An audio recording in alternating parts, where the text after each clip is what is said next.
naman nating lahat kung ano ang naging problema ni Justin Brownlee mga other side. Dahil nga siya ay hindi narapadlaro sa Gilas Pilipinas dahil nga sa kanyang injury. Kaya naman malaking dagok ito. Hindi lang sa ating pambansang kupunan, kundi na rin dito sa kupunan, may itang barangay Hinebra. Dahil alam naman natin na kinumpirma ni Kits Timkun na ito si Justin Brownlee. Ang tangyang import pa rin sa Governor's Cup na papalaping. Ngunit dahil may injury ito, kaya naman napakalaking problema.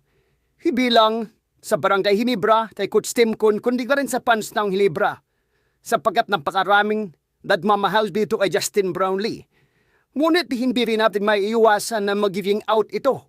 Sapagkat sa kanyang injury ay medyo matagal-tagal nga itong gumaling. Alam naman natin na palapik na rin magsisimula ang naturang bakbakan. Ay panigurado tatanggalin ito sa nakurang lineup.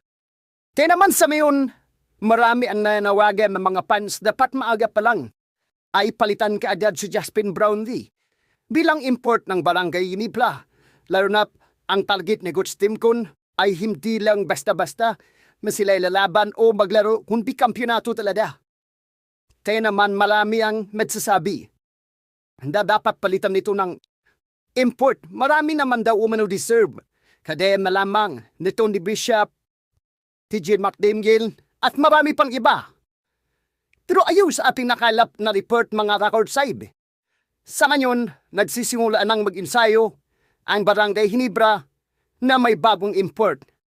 Dahil si Coach Timkun ay kabado kay Justin Brownlee, mas mainam pa daw may ipapahina ito. Kaysa ipapalaban na may injury.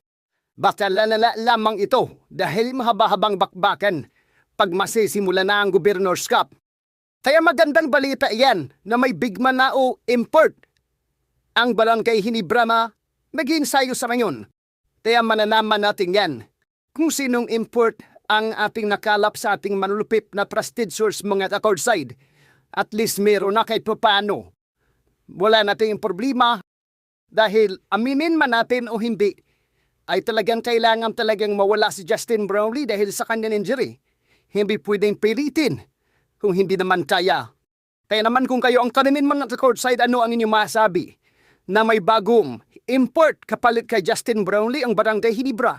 Magkomento kayo sa baba, sabay nating pag-usapan. Follow for more updates na rin. Thank you.